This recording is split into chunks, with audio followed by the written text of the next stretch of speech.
You're listening to the What's Happening podcast with Gary Watts. Good morning, everyone. I'm here with Nate Kullbom with Sugar Bottom Bikes, and we're here to talk about cycling. Good morning, Nate. Good morning, Gary. How are you? I'm good. Well, something that everybody, I think, knows how to do is ride a bike. So let's talk about some things that are going on. Maybe talk about Ragbri. But before we get into that, and I know you just had a training ride from Amana to Coralville, right, this weekend. Correct. Tell us about your family and maybe a little bit about where you're from and also how you got started in cycling. Sure. So I'm from Burlington, Iowa, originally, about an hour and a half south of here. Yeah. Greyhounds, right? Burlington Greyhounds, Yeah. BHS. Yeah. It's a river town, Yeah. classic Mississippi river town. Yep.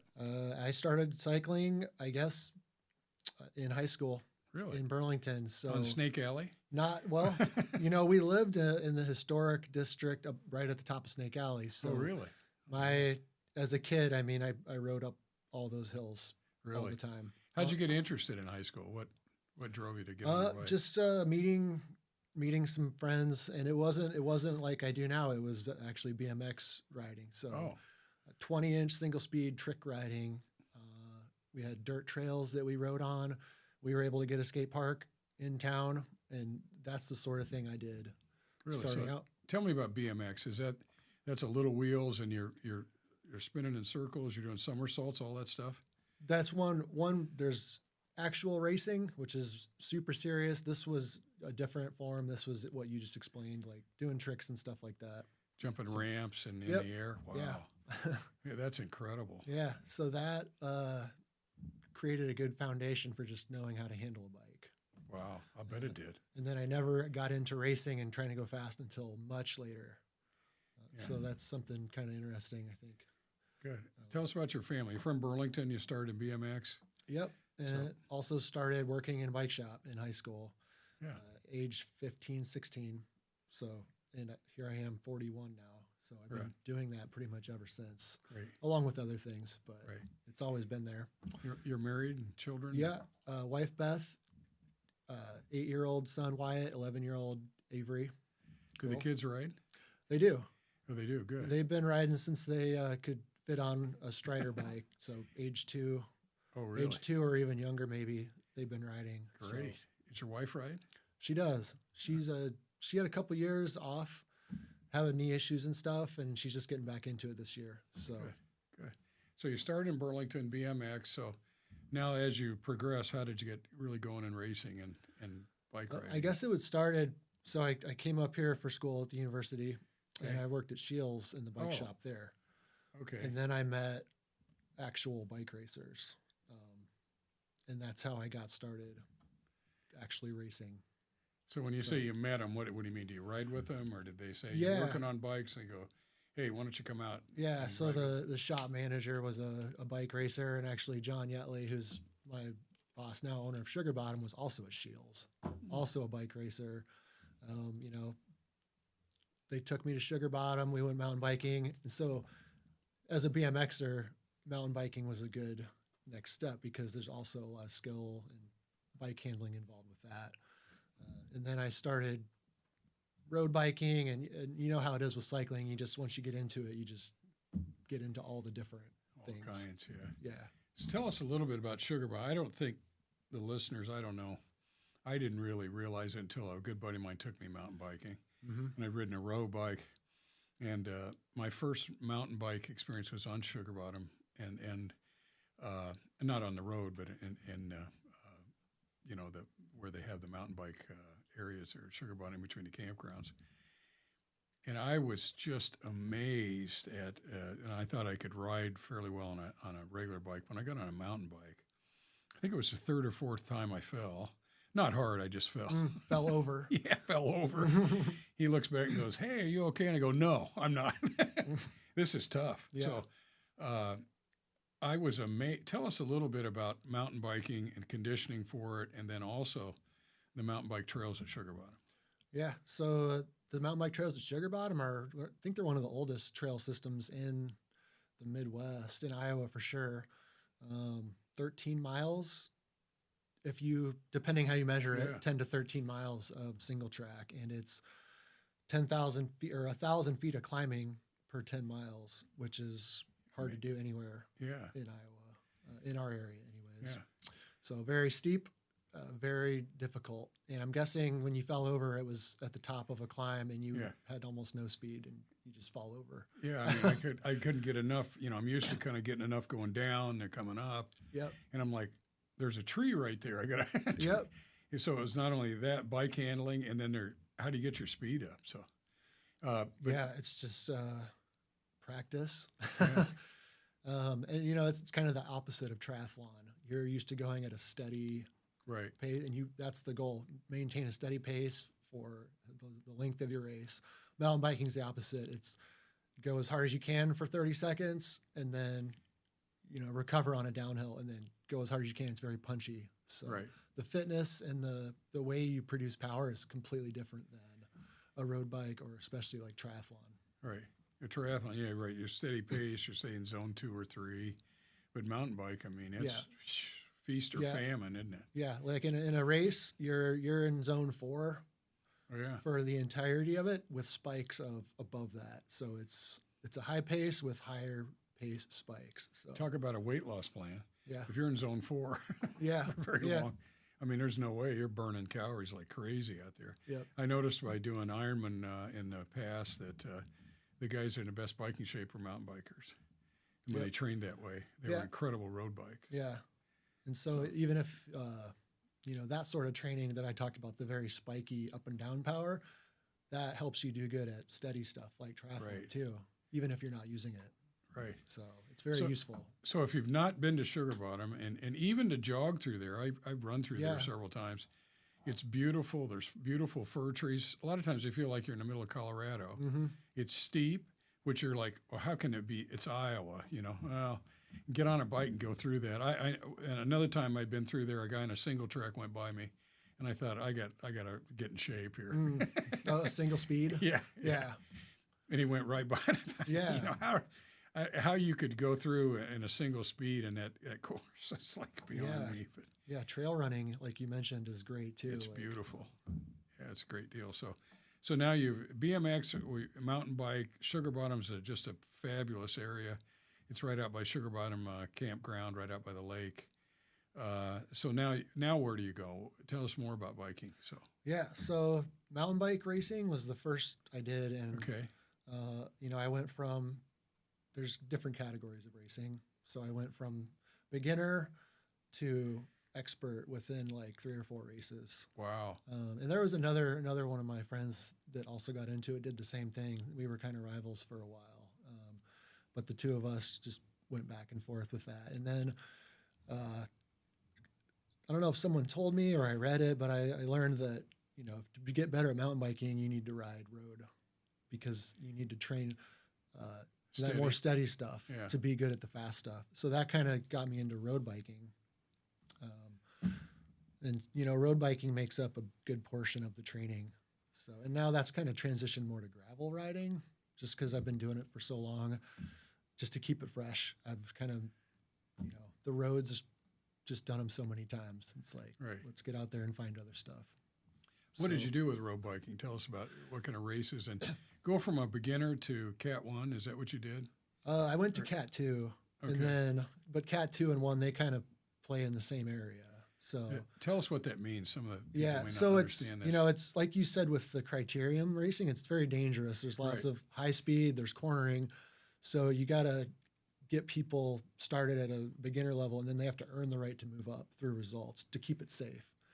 Because if you throw somebody that's maybe a really good athlete in with their level of athletes that are more experienced, there's so much more to it than just fitness.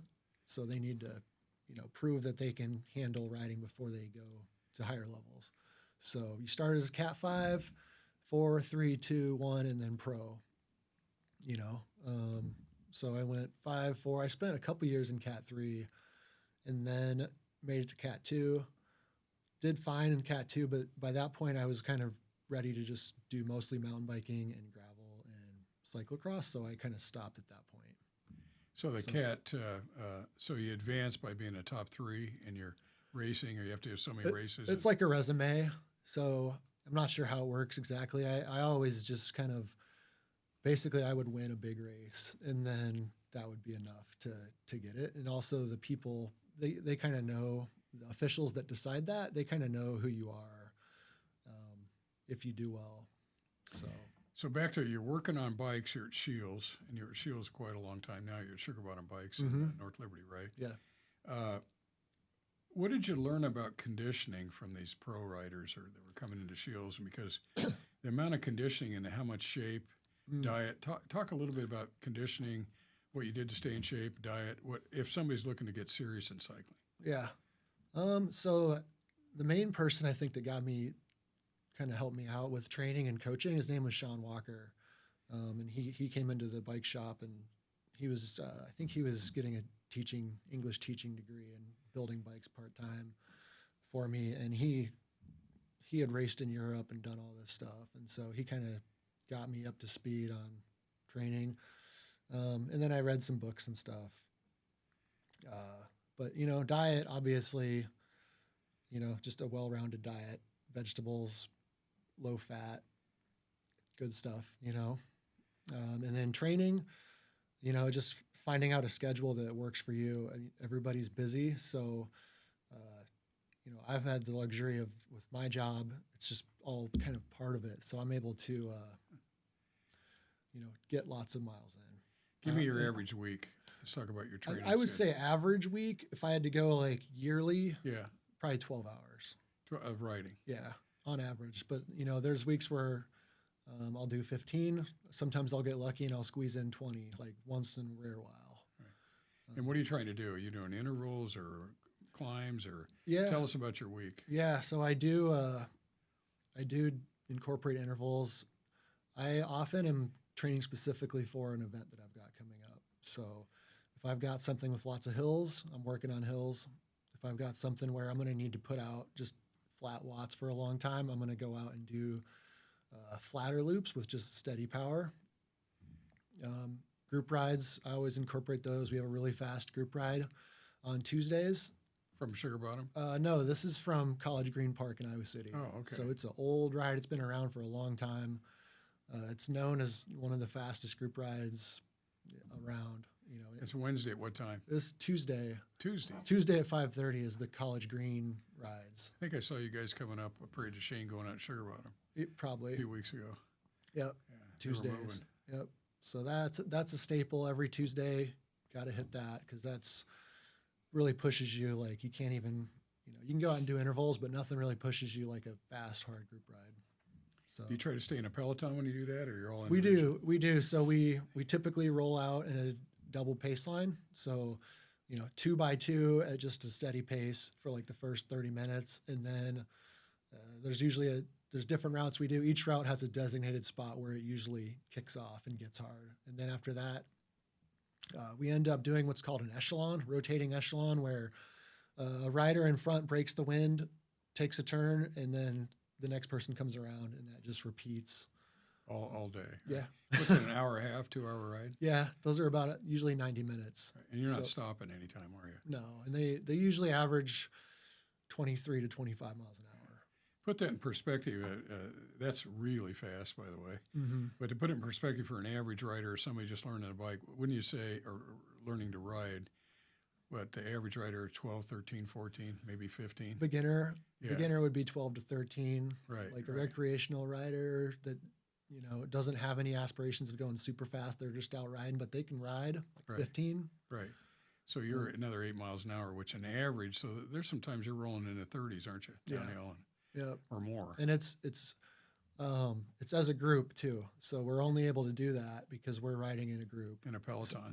So maybe tell the folks what is a peloton. Yeah. So tell us peloton about how is the just benefit that is. Yeah. So road biking is all about drafting and breaking the wind. The wind puts a huge push against you. Anytime you get above 18, 19 miles an hour, the wind really starts to take effect, and you've got to work much harder to get any faster once you're above 20 miles an hour. So that group of riders together takes turns breaking the wind, and you can go much faster. Right. It's almost, if you've never experienced, it's almost amazing when you're in a peloton. I was in a really large group. We rode with Livestrong, and we got to see Lance at Ragbri one day, that was about 15 years ago. Anyway, we had a large group. We were in a peloton. I think we were going low 30s, and it was like hardly even moving your pedals. You're just drafting along. Yeah. It's amazing. Yep. And a large group like that. It's a little scary being in there, Yeah. Somebody has a crash or something. You're like, what? Yeah. But you got to be paying attention. yeah, you do. You do. But I mean, the how fast you can go with little or no effort, because it's like they're pulling you along. Mm-hmm. So it's amazing. And I think the Tour de France, there's a lot of strategy. There's a lot of things going on with the cyclists, and they're trying to hold those really strong riders in the middle of the pack until they turn them loose in the end, and especially the sprinters. So there's a lot of strategy, which you turn the Tour on, that just looks like they're riding or whatever. But that's why they have teammates, and each teammate's got a job they got to do at certain stages. Mm-hmm. So it's amazing. So, well, that's interesting. So you got your conditioning, your 12, 15 hours a week, religiously, right? Do you take a day off? Yeah. Oh, yeah. So I have a fairly, I think it's a fairly common training routine, which is 3 days on, take a day off, 2 days on, take a day off. Okay. So Monday is a rest day, Tuesday, Wednesday, Thursday is training, Friday is a rest day, Saturday, Sunday is training. Right. And I stick to that. I mean, it's pretty rare where I'll do like a training ride on a Monday or a Friday. Right. So Stay through that. You have family time, I'm sure. So your Tuesday ride from College Green Park, what else? Do you any other group rides, and then, or you're by yourself? like you were trying to mention earlier, Wednesday we do our Sugar Bottom Bikes group rides, which I lead. And that is usually a gravel ride. We do road occasionally. That's a gravel ride. It is a somewhat fast ride, nowhere near the College Green level, but we'll average anywhere from 15 to 18 on gravel bikes. That's good. That's strong. And there's a lot of people that kind of want to ride like that. It's not a no drop ride where we're waiting for people, but it's not a super hard ride where we're trying to drop people or ride super aggressively. That's amazing. So tell us about a gravel bike. I mean, a lot of people got a road bike, which is a skinny tire. They understand that. Mm-hmm. Mountain bike's a little wider, but tell us about a gravel bike and a cross bike if you do cross training, and how being in the biking business. Tell us about the different bikes. Yeah, so a gravel bike it looks much like a road bike. You've got the same style handlebar where it curves down, and it's got multiple hand positions, but the frame is got more room for wider tires. That's basically, all you need to know. Yeah. So how wide are the tires? So they keep getting wider. They used to be about 35 millimeter compared to like a 25 millimeter road bike. Now we're running 40, 45, 50 millimeter, which is like, almost 2 inches, almost mountain bike width on some occasions. I was going to say, it's almost mountain bike. Yeah. Why are they wider? Just more comfortable, loose gravel? The events keep getting rougher, more difficult. Research keeps showing that wider tires aren't that much of a penalty for speed, and they offer so much more for comfort, durability, grip, flat protection. So it's just things keep getting wider. I don't think it'll get wider than 2 inches. Right. And then the mountain bikes, what, 2.5 to 3 or? Mountain bikes, 2 to sky is the limit. But for racing, like 2.2 to 2.4 inch is the current width for racing. And then, mountain biking, we could get into a whole other, all the different genres of that and tire widths. You got shocks and you got all kinds of stuff on that. Mm-hmm. I noticed if you go out west and you're looking at some of the mountain bikes, they got shoulder pads, knee pads. Yeah. I mean, they're really up there doing their thing, aren't they? Really? Yeah. I mean, a lot of other places, the rocks they're everywhere. If you fall, just falling over is going to mess you up pretty bad. Yeah. So in a lot of parts of the country, it is, good to have that protection. Yeah. So we fall here and we're usually just falling on soft dirt. Yeah. It's not a big deal, actually, just to fall over. So tell us about fat tires. I noticed that's been kind of a craze in the last, 4 or 5, 6 years. And you see those going on. I have one now too, but it's like see this big wide tire, like it's kind of like a car tire almost. Yep. And how much fun are they in the winter? And And just tell us about fat tire bikes. Yeah, so they're a blast in the winter. Man, they've been around for much, over 10, 15 years now. Yeah. And they're now, I think they're kind of starting to, at least the sales of them are starting to kind of fade out, because it's one of those things where you get one and then you've got it. Right. It's not as much upgrading and turning around as other styles of bikes. But as far as, what they're for, they were created for riding in snow. People use them for all sorts of things, but snow is the main reason. And, we put on our big fat tire race, the McBride Fat Tire Classic, which had close to 250 people last year.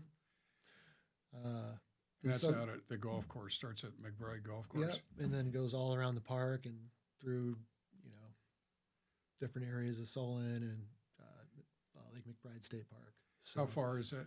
it's about 25 miles, and we add a little bit every year. And I was just able to get permission to pass through some private land this past year to just add an extra fun segment to it. So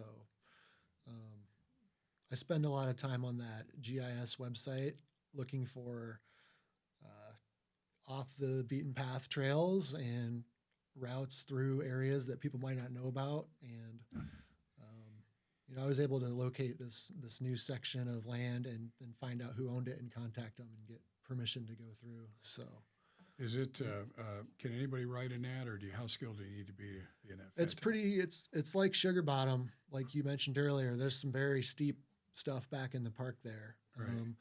So aerobically, it's very demanding. There's 2,000 feet of climbing in the 25-mile course. So yeah, that's a lot. It's a lot. And it's cold. It's been historically very cold. Very cold, yeah. I remember. Wasn't one something below, like 20 below or something? One was, we found the limit of what we were willing to do it in that year. It was negative double digits wind chill. But one of the cool things about the race is that it's very sheltered. So you're in the park and there's lots of hills shielding from the wind. So it's actually not that bad. And how many riders did you have in the class? 250 this past year. It's grown every year. Wow. So 87 the first year, which was been 2018. We were actually able to have it in 2020 because we had it in February before COVID hit. Yeah. And then 2021, we were able to do it. And so, yeah, it keeps growing every year. Wow. Well, I see it. It's in February, isn't it? Yep. February. So when do you sign up for that? Or I usually open it up in October. Once things slow down at the bike shop, I kind of transition and start working on that. So it just depends once things are slow enough at the shop to switch over to doing that. So it's another thing that's going on is we can get into cyclo-cross here in a minute, but the gravel. We talked a little bit about gravel, but gravel is another great way to go. The roads are less busy. There's hardly anybody out on gravel. They're steeper. Usually there's more elevation in gravel, seems like. Yeah. There's a really good race. Is it Saggy Ridge in Tipton? Snaggy Ridge is one of the older events in the area. They've been going for about 5 years now. Yeah. So my friend Dan Roberts puts that on. Isn't there like it goes 100 miles and there's like 70 miles or? Yeah, there's as most of these gravel events have multiple distances, so everybody can have a chance to try it regardless of skill level. So pretty sure there's a 25, a 50, and a 100. 100, so yeah. Usually 3 to 4 distances are available at these races. And by the way, if you think Cedar County's flat, guess again. Yeah, it is. There's a lot of elevation on that ride. Yeah. So you got fatties, you got road bikes, obviously. You got mountain bikes. Let's talk a little bit about cyclocross. So another thing is, I think people might have experienced I think it was International Cyclocross Race, World Race, wasn't it, like 2 years ago? Jingle Cross. Yeah, and you got Mount Crumpet Hill or whatever, running up that. Mm-hmm. Tell us about how you got interested in that and what it takes to do a cyclocross. Yeah, so and what is cyclocross? Cyclocross is a discipline of cycling where riders race on like a short circuit of grass, mud, basically grass and mud. And it's something that, unlike the gravel events where, the riders go off, they do 50 or 100 miles, you never see them again. This is something where the riders are all in one small area racing, so it's spectator friendly. so people can watch. And Belgium is the home country of this style of racing, and there's races where 10,000 people, 20,000 people are all crammed in this small area watching.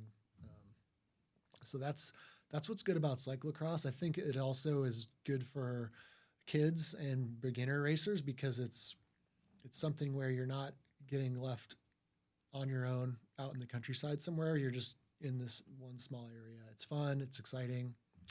There's a lot of bike handling involved. It's very fast paced. So it's even more intense than the mountain bike racing I talked about because it's short. So the shorter it is, the harder it is. So they're going to be an hour or even 30-minute long races for those. Yeah, and you're full bore. You're probably level 5, I guess. I mean, yeah. Running up that hill with a bike, or some guys ride it. I don't know how they ride up that hill. Yeah. Then you come down, it's like you're sliding. It's muddy. Usually it's muddy, rainy, sloppy. Mm-hmm. You're trying to come down the hill in Travis. I mean, it's so mind-boggling. The running and getting on and off, it just takes your heart rate to a whole nother level. Right. Because you're already pegged, and then you have to get off and run up a hill, and then it's like, whoa. How do you recover? It's really hard. And then you're jumping over like hurdles almost. You're carrying your stuff around the barns and running around. It's if you've not seen one, it's truly amazing. Because I didn't even know what it was until maybe, I don't know, 5, 6, 7, 8 years ago. Uh-huh. And I went out there, especially when you're running up that hill. I mean, walking up that hill would exhaust a lot of people. How do you train for cyclocross? Yeah, you go out and you run up that hill. Yeah, a whole bunch of times. Practice on the course. Yeah, it's very technique and specific for training for cyclocross. So I mentioned earlier we're all trained a certain way for a specific race. Well, cyclocross is like taking that to a whole new level because you have to really practice all those skills. You have to practice the barriers you mentioned. You have to practice running up steep hills, and you have to practice handling your bike when you're completely out of breath because that's a whole other thing. Yeah. Just the bike handling is amazing. Yeah. So, well, anyway, are they still doing that, or they're not in Iowa City.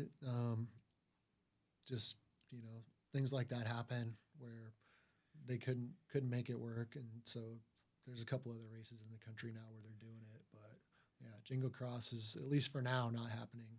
So they have other cyclocross courses, don't they? Have something out at the lake? Yeah, Bobbers. Yeah. So last year there's one at City Park, Lower City Park, and then Bobbers.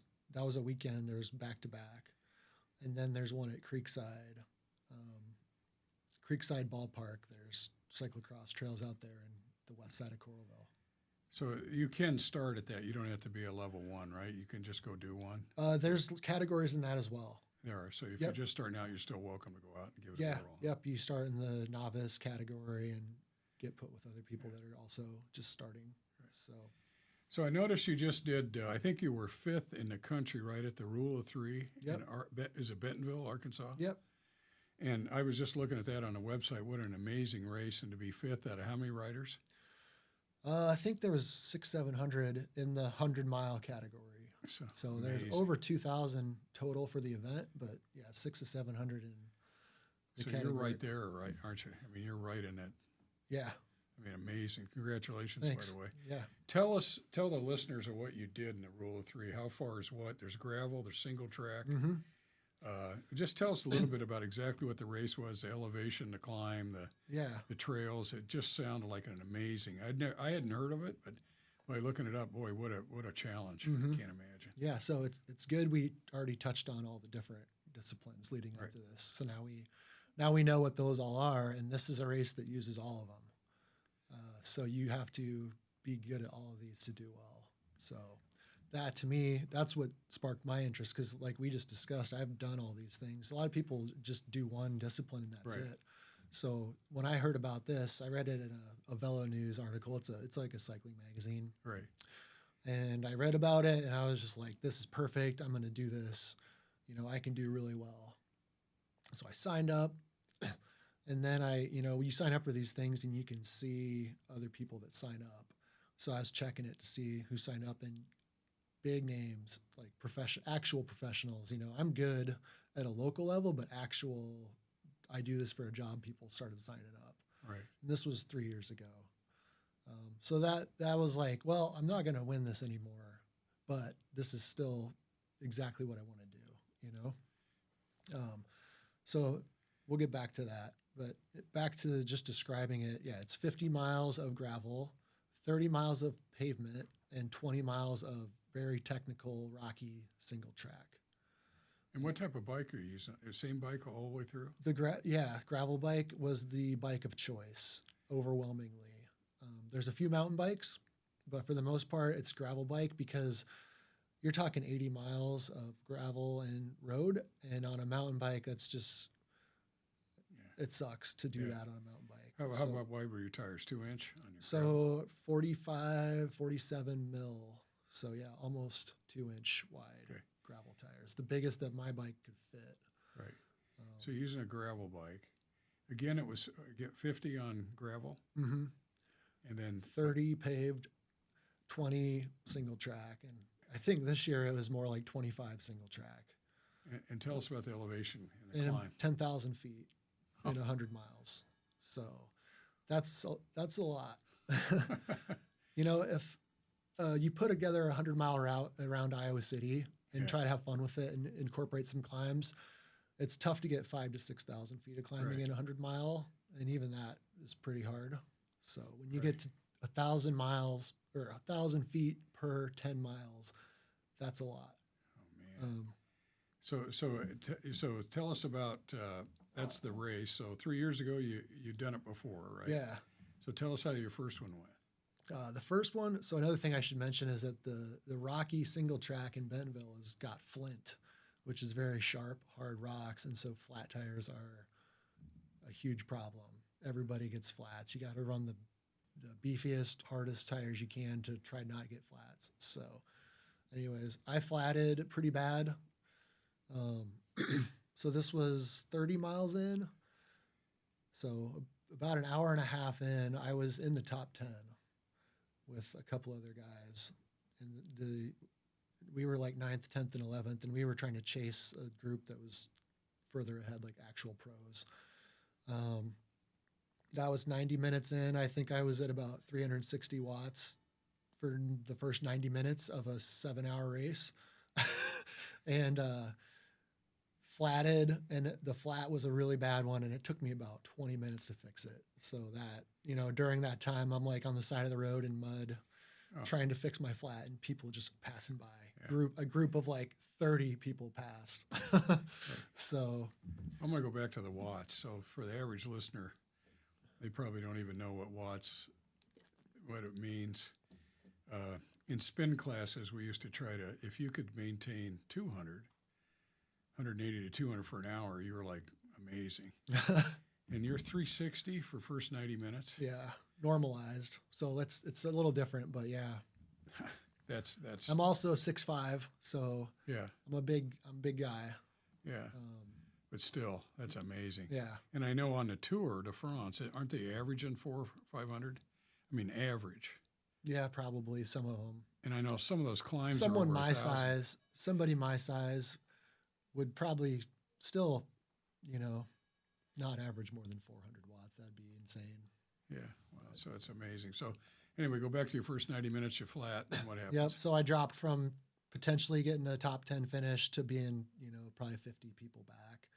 And at that point, you just find people to ride with and just do the best you can. So I made it back up into the 20s that race. So top 30 finish, somewhere in the mid 20s. How long did it take you to change it? It was about a 20-minute flat. Oh, really? Yeah. Getting it off. So we have sealant, tubeless tires with sealant. So you get a cut, and then the sealant hopefully fixes it. I had knobby tires, and I had a big cut that like went underneath one of the knobs, so I couldn't find it. I'd also lost all my sealant. We have plugs we use to fix the cuts, right? So you put your plug in, and then you shoot CO2 in, and then you're good to go.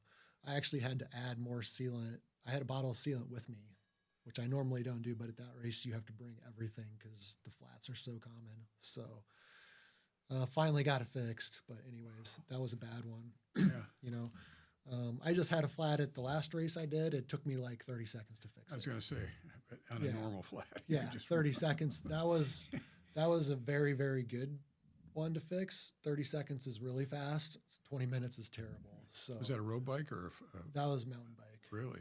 That's amazing. Yep. So you finished, so you got the taste of the rule of three, right? Yep. So what about your next year? Next year, flatted again, similar situation.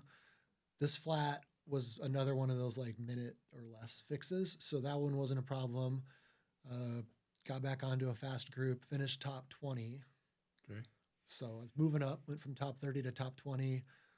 And then this year, there were fewer pros. So that helped me get a better spot, but the race just went perfect for me. So got 5th place. Well, that's amazing. What's your goal were there pro racers in the top 5? Yeah, I was the other 4 riders in front of me were all what I say, they don't have real job riders. So they ride all the time? They ride, that's their job. Wow. So 1st through 4th were all that level of rider. So the only way to keep increasing that would be you'd be a pro, right? Or you'd have to. I think I could have. I think I could have gotten podium if I'd have been, just things went a little differently. Wow, So that's still amazing. Congratulations again. Thanks. And if you don't realize how good that is, I mean, you're in an upper echelon of all riders in the country, aren't you? For stuff like that, Yeah. yeah, so, and I'm 41, so right. Yeah, a lot of those guys are probably 25 or less. 20s, right? yeah, 20s and 30s. Right. So yeah, yeah. for you.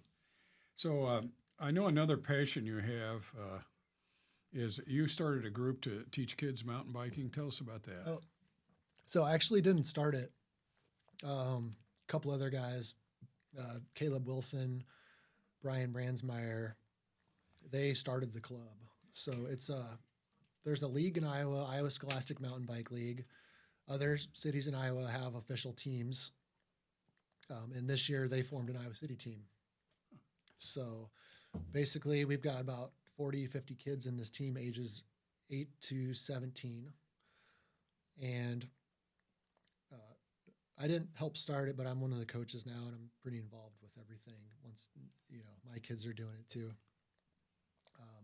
But we practice on Thursdays, and then there's 7 races in 7 different cities in Iowa, and all the different teams from different cities, we go and compete.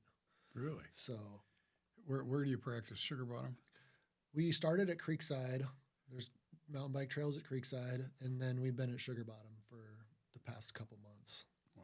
So how far is your race with the kids? So there's different levels, just like everything. There's some of the events have an elementary race. There's middle school, junior varsity, and varsity. So 3 to 4 categories, and then every category has a different group. Varsity is probably close to an hour, 40 minutes to an hour.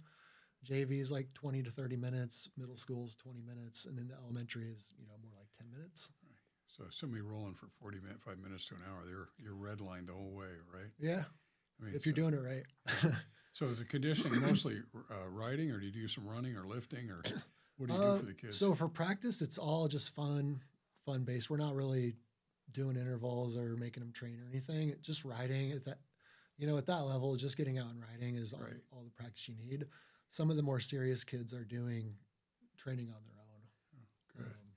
I think it's neat that it's not all football, basketball, track, and baseball, golf. And now you've got your cycling. I think that's fantastic, like swimming and other sports. I think anything you can do teaches them discipline, hard work, and you're going to use that in later life. Mm-hmm. What a great way to ride a mountain bike. I mean, it's extremely, you get in great shape, and it's hard to do, and what a great thing to learn and to know how to be able to ride your bike in those trails. I think it's great. So it's really exciting. This is our first year. I think it's going to grow. There's other states nearby, Wisconsin, Minnesota, that have thousands of kids that do this. It's a huge thing. Right. So a good ride I've done in Wisconsin is called the Horrible Hilly 100. Have you heard of that? I have. You've done that probably? I haven't done it, but heard of it. I've done it like 5 times. It's got some elevation to it. Climb. Yeah. What's the elevation of that? Well, I think it's 10,000. Okay. If you do the full deal. So there's there's 200 kilometers, 150, and 100. So Nice. but you just keep circling around these mounds, and it's really steep. Yeah. There's some 10, 12% climbs. Yeah. So is that southwest? It's out past Verona, which is just west of Madison. Okay. And then again, it's a driftless area, so it's not flat. Right. So, but it's paved driftless, right? Yeah, so it is paved. Wisconsin has got all their roads are paved, which is kind of cool. Yeah, it's all it's like a chip and seal or asphalt. Mm-hmm. And so when you get out in the country, it's not gravel. Mm-hmm.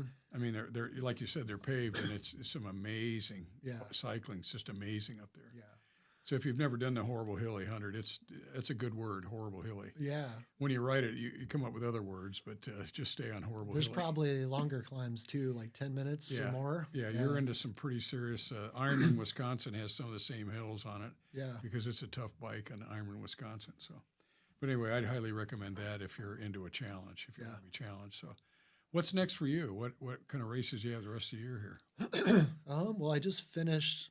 I did the Lutsen 99er, which is a mountain bike race. So that was my big rule of three, and Lutsen were my big first part of the season races. That's over. I just finished taking it easy for 8-9 days, which meant I only rode 10 or 12 hours. So now I'll start training again. I really don't know what I'm gonna target as a big one for the fall. I haven't decided that yet. So, is cyclo-cross coming up, or is it? Cyclo-cross will start end of August, September. Right, so I don't do fall. too much of that anymore. Okay, mostly road and mountain, or mountain and gravel. Mountain and gravel. Yep. Okay. Yeah, really the only time I ride my road bike is Tuesdays for that college With green that ride. group. Cool. Yep. Good. Yep. So, what are your thoughts on being in working in the cycle industry with working on bikes? Is that something you get apprenticed if you're in high school and you want an odd job, part-time job, you come in and say, hey, I want to help out. I like bikes. I like mechanical part. How do you learn that? It's usually, if we can get a kid that's already mechanically inclined or is just good at tools and wrenching, right? Usually that's enough to teach them, be okay at cool. building bikes. Usually they start building bikes, and then after that we'll transition into service, repair work and stuff. And electronic shifting is just amazing. And then, of course, electric bikes, do you sell a lot of electric bikes? Yes. Right. And the cool thing about that is that you can assist. You can still ride it. Mm-hmm. They're heavier. But if you need a good workout, you still get a workout. And if you just need to assist on a hill, you just push a button. And so I talked to some guys that are in pretty good shape that they went on a long ride. And I think they had either children or spouses with them. And they used an electric bike. And it was kind of hilly. And they said they didn't get their heart rate up over 100 for 30 miles. I mean, it was just so nice to just push a button. And I think the neat thing is it gets people out doing something. Mm-hmm. And it gets people out on a bike if they haven't been. So what's your thoughts on electric bikes? It's like you said, anything that can get people out is good. And there's the past couple of years, a whole new demographic of people that are getting into riding because of e-bikes. Right. They're not people that were bikers that are switching. These are people that didn't bike at all that are getting on e-bikes now. So it's awesome. It's great. That's a cool thing. Maybe you have knee issues or you need a little help. A lot of that. A lot of knee and hip issues. Right. And they're biking to rehab it or just try and stay healthy.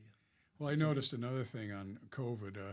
Not that there was anything good that happened during COVID, but one thing that was, I think it made people, the average person, more aware of their fitness level and how they needed to stay in shape. So they obviously didn't get sick, or if they did get sick, they could fight through it faster, lose weight, whatnot. And it just seems to me like more and more people are on trails, more and more people are cycling. And I think that's a good thing from it, is it got people outside. And like you said, now you have electric bikes, which it gets that average rider out, and they're having more fun with it because they get a little bit of an assist going with it. So all good, isn't it? Yep. It's all good.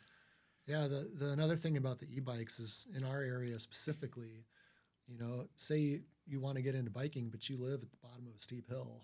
Right. There's people that they get a regular bike and they go to try to ride and they've got a 10% grade hill, and that's just no fun. Right.